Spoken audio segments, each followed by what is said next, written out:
Halo teman-teman semua, selamat datang di Beracun. Bersama aku, El Bilur, kita akan menjelajahi dunia yang penuh dengan mitologi, cerita rakyat, dan fantasi yang memukau. Di sini, kita nggak cuma mendengar cerita, tapi juga masuk ke dalam dunia penuh misteri, keajaiban, dan petualangan tanpa batas. Jadi, duduk santai, siapkan imajinasimu, dan ayo kita mulai perjalanan seru ini. Siap untuk terhipnotis oleh cerita seru dan luar biasa? Yuk, bersama aku, kita buka pintu ke dunia penuh misteri ini. Let's go, Racuners!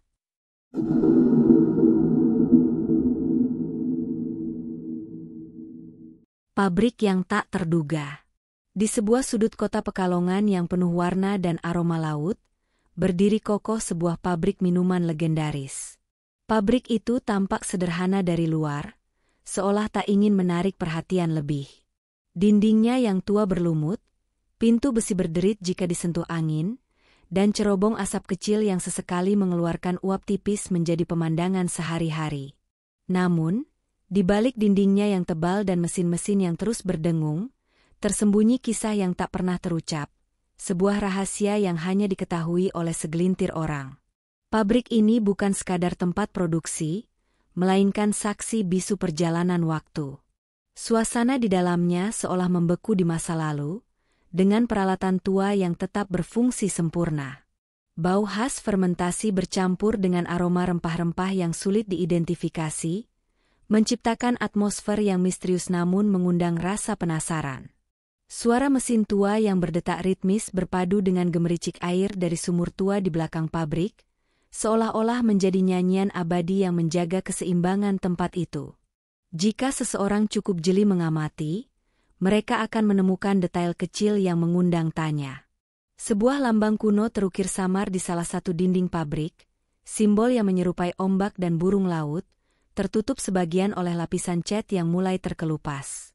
Pekerja lama mengatakan itu adalah lambang lama yang sudah ada sebelum pabrik berdiri, warisan dari masa lampau yang tak pernah dijelaskan oleh siapapun. Pabrik ini terletak tidak jauh dari pelabuhan tua, di mana aroma asin laut bercampur dengan bau tanah basah setiap kali hujan turun. Konon, tanah tempat pabrik berdiri dahulu adalah lokasi pemujaan kepada makhluk laut. Beberapa warga tua di sekitar pabrik masih mengingat cerita-cerita lama tentang suara aneh yang terdengar dari balik tembok pabrik saat malam bulan purnama. Mereka menyebutnya bisikan air, suara lembut seperti gumaman dalam bahasa yang tak dimengerti.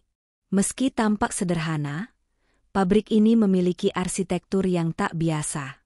Lorong-lorong sempit yang saling terhubung, ruangan-ruangan kecil dengan ventilasi unik yang memungkinkan angin laut masuk dan berputar di dalam, menciptakan sirkulasi udara alami yang membuat suhu di dalam pabrik selalu sejuk, meski di luar panas terik. Sebuah sumur tua berdiri di sudut tersembunyi di belakang pabrik, dikelilingi oleh tanaman liar yang tumbuh subur tanpa perawatan. Airnya jernih dan dingin, konon tidak pernah surut meski kemarau panjang melanda. Para pekerja di pabrik ini berasal dari berbagai generasi. Ada yang sudah bekerja sejak muda hingga kini rambut mereka memutih. Mereka semua sepakat bahwa ada sesuatu yang berbeda dengan pabrik ini. Bukan sekadar tempat bekerja, kata Pak Sastro, seorang pekerja senior. Rasanya seperti rumah kedua, tapi juga lebih dari itu. Ada sesuatu yang menjaga kami di sini. Beberapa pekerja bercerita tentang pengalaman aneh yang mereka alami. Seperti suara langkah kaki di lorong kosong, atau bayangan yang melintas cepat di sudut mata. Tapi anehnya, mereka tidak pernah merasa takut. Justru ada rasa tenang yang sulit dijelaskan, seolah-olah pabrik ini memiliki roh penjaga yang melindungi semua orang di dalamnya. Di malam-malam tertentu, terutama saat angin laut bertiup kencang, terdengar suara seperti nyanyian pelan yang datang dari arah sumur tua. Suara itu lembut, hampir tak terdengar, namun cukup untuk membuat bulu kuduk merinding. Orang-orang yang cukup berani mendekat mengatakan bahwa suara itu bukanlah suara biasa, melainkan semacam doa atau mantra dalam bahasa yang sudah lama hilang dari ingatan manusia. Di balik kesederhanaannya, pabrik ini menyimpan energi yang sulit dijelaskan. Seolah-olah setiap batu bata dan setiap tetes air di dalamnya memiliki ingatan sendiri. Sebuah rahasia yang tersembunyi di antara deru mesin dan hiruk-pikuk produksi. Rahasia yang tetap terjaga rapi oleh mereka yang tahu, dan tetap tersembunyi dari mereka yang hanya melihat dengan mata, bukan dengan hati. Siapapun yang berkunjung ke pabrik ini, meski hanya sebentar, akan membawa pulang lebih dari sekedar kenangan. Mereka membawa serta jejak tak kasat mata, sebuah bisikan halus yang akan terus bergema di sudut pikiran mereka, mengingatkan bahwa ada tempat di Pekalongan di mana waktu berhenti sejenak, dan rahasia kuno tetap hidup di balik dinding tua yang sederhana. Sosok di balik pabrik. Pemilik pabrik itu adalah seorang pria parubaya bernama Pak Idrus. Ia dikenal sebagai sosok rendah hati, bersahaja, dan selalu mengenakan pakaian sederhana, kemeja katun lusuh dan celana panjang yang warnanya mulai pudar.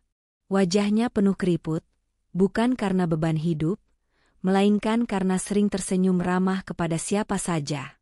Tatapan matanya teduh, seolah menyimpan lautan rahasia yang dalam. Pak Idrus lahir di sebuah desa kecil di pesisir Pekalongan, dari keluarga sederhana yang hidup bersahaja. Ayahnya seorang nelayan, sementara ibunya dikenal sebagai peramu jamu tradisional.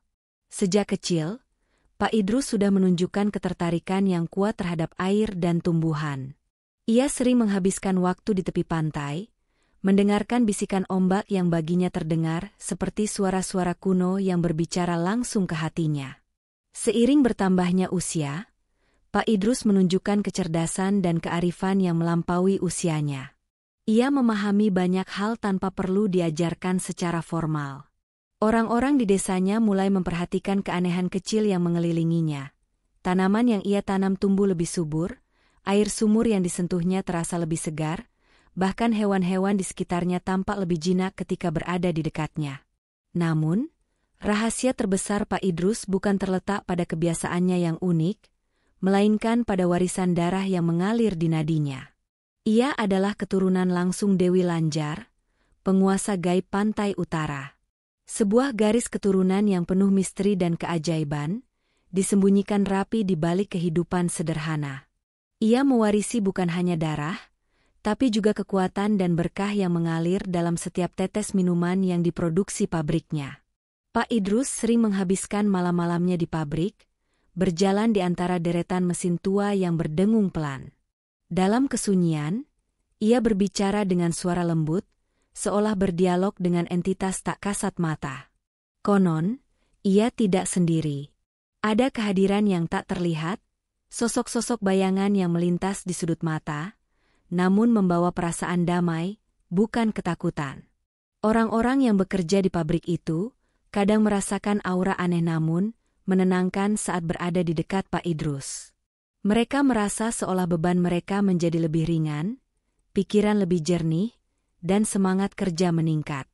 Pak Idrus tak pernah marah atau berbicara keras. Ia memimpin dengan keteladanan, bukan dengan otoritas. Dalam kesehariannya, Pak Idrus juga menunjukkan kebiasaan-kebiasaan yang tak lazim. Ia selalu memulai harinya dengan berdoa di depan sumur tua di belakang pabrik. Sumur yang katanya tak pernah kering meski musim kemarau panjang. Sumur itu dipercaya sebagai tempat bertemunya dunia nyata dan dunia gaib, menjadi sumber air suci yang membawa berkah dari leluhur. Pak Idrus juga memiliki kebiasaan mengumpulkan benda-benda kecil yang tampaknya sepele, kerang-kerang laut, batu-batu kecil berkilauan, dan potongan kayu apung. Bagi orang lain, benda-benda itu mungkin tak berarti, tetapi bagi Pak Idrus, setiap benda memiliki cerita dan energi tersendiri. Ia sering duduk diam, menatap benda-benda itu sambil tersenyum samar, seolah mendengar bisikan cerita dari masa lalu.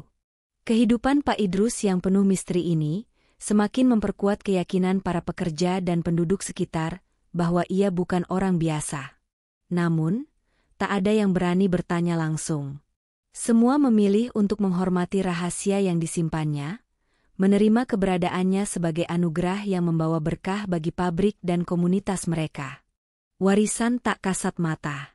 Legenda mengatakan bahwa Dewi Lanjar memiliki keturunan yang tersebar di daratan Jawa, namun mereka hidup berbaur dengan manusia biasa, menyembunyikan identitasnya di balik kehidupan sederhana. Pak Idrus adalah salah satunya. Darah biru yang mengalir dalam nadinya tidak membuatnya merasa lebih tinggi dari orang lain. Justru, kesederhanaan dan kebijaksanaannya adalah warisan sejati yang ia pelihara. Dewi Lanjar, menurut cerita para tetua, bukan hanya penguasa pantai utara yang penuh pesona dan misteri, tetapi juga pelindung bagi mereka yang setia dan tulus. Warisannya bukan berupa mahkota atau harta karun, melainkan nilai-nilai kehidupan yang diwariskan secara turun-temurun, kesetiaan, keteguhan hati, dan kemampuan untuk mendengar suara alam. Pak Idrus tidak pernah membicarakan asal-usulnya secara langsung. Namun, ada momen-momen kecil yang tanpa sengaja mengungkapkan siapa dirinya sebenarnya. Misalnya, ketika ia berdiri di tepi pantai saat senja, matanya menatap jauh ke cakrawala seolah berbicara dengan ombak yang datang dan pergi. Atau saat ia menyentuh air dari sumur tua di belakang pabrik dengan penuh kehati-hatian, seakan merasakan energi yang mengalir bersamanya.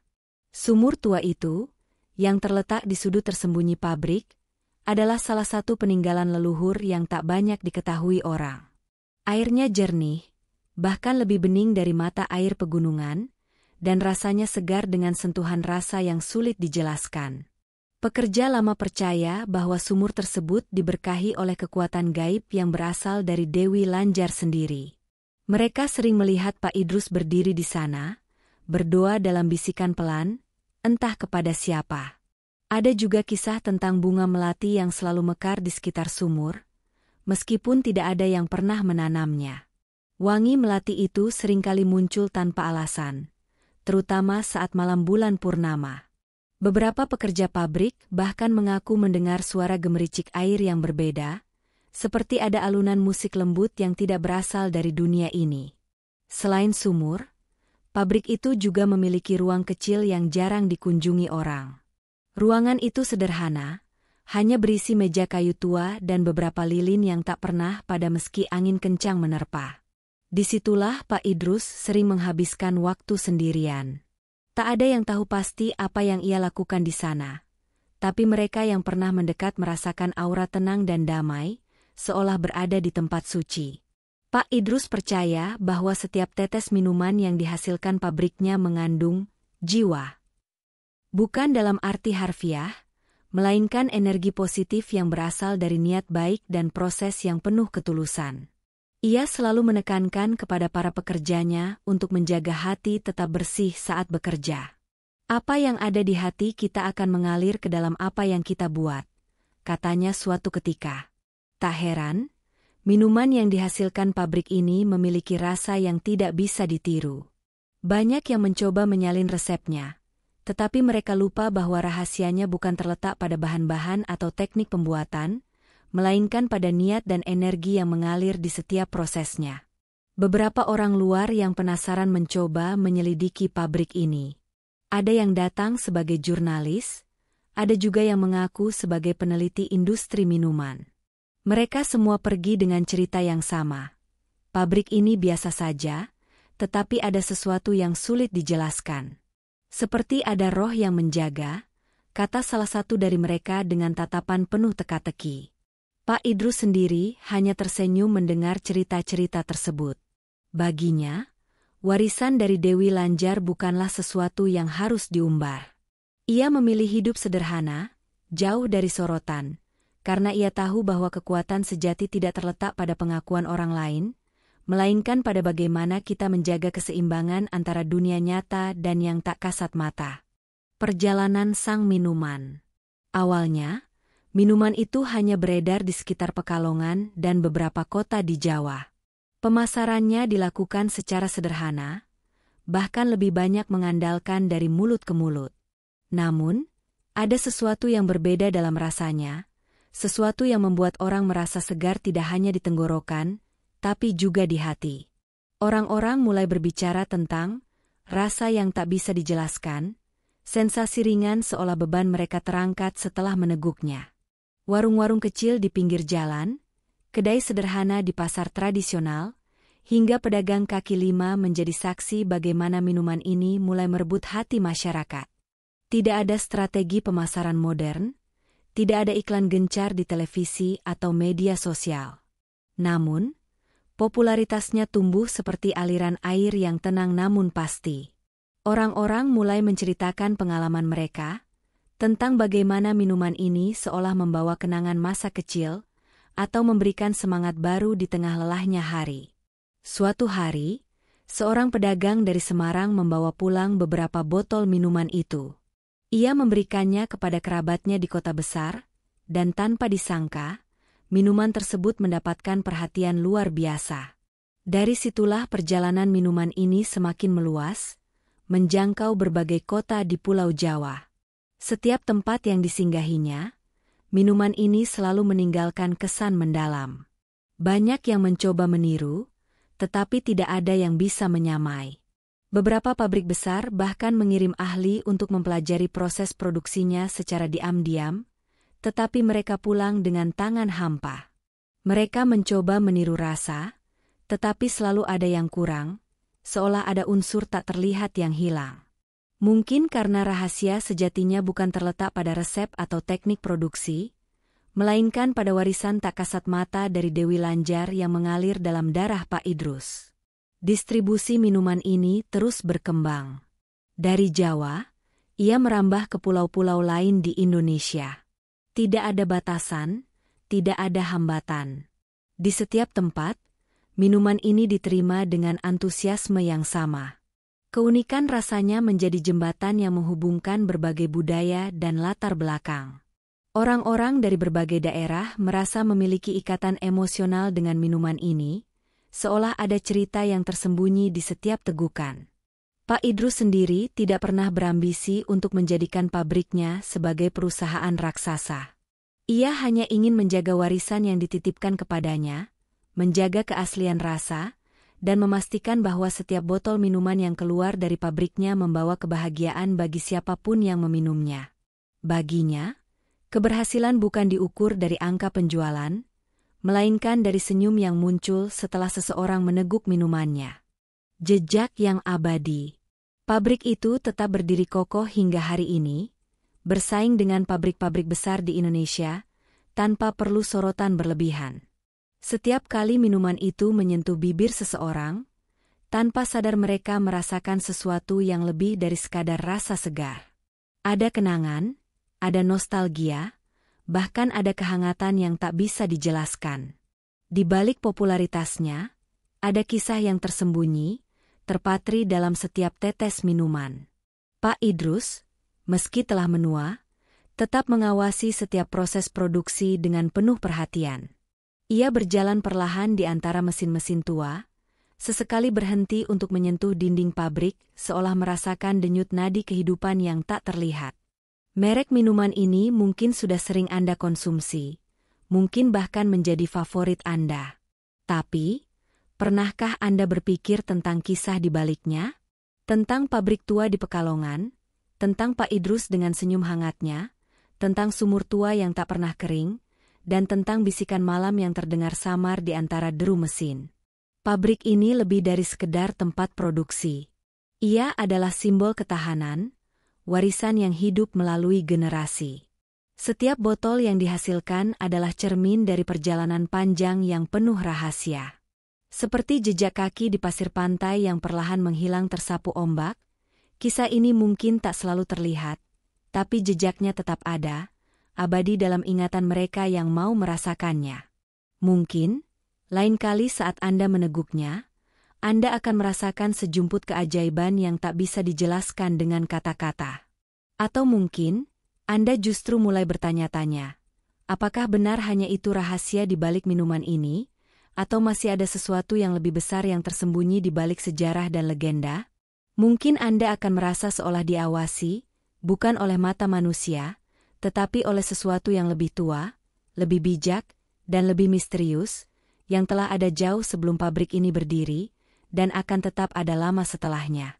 Terima kasih sudah berani menjelajahi cerita ini bersama Beracun. Ingat, setiap mitos, legenda, dan fantasi bukan hanya dongeng biasa. Mereka punya jejak yang mungkin masih berbisik di sekitarmu. Jangan lupa like, komen, dan subscribe untuk terus mengikuti kisah-kisah lain yang akan membawamu semakin jauh ke dalam dunia yang tak pernah kamu duga. Aku El Bilur, akan selalu menunggu kalian kembali. Karena di dunia ini, hanya mereka yang berani menembus batas kenyataan yang akan menemukan kebenaran. Sampai jumpa. Selalu ingat, bayangan tak pernah benar-benar pergi, mereka hanya menunggu.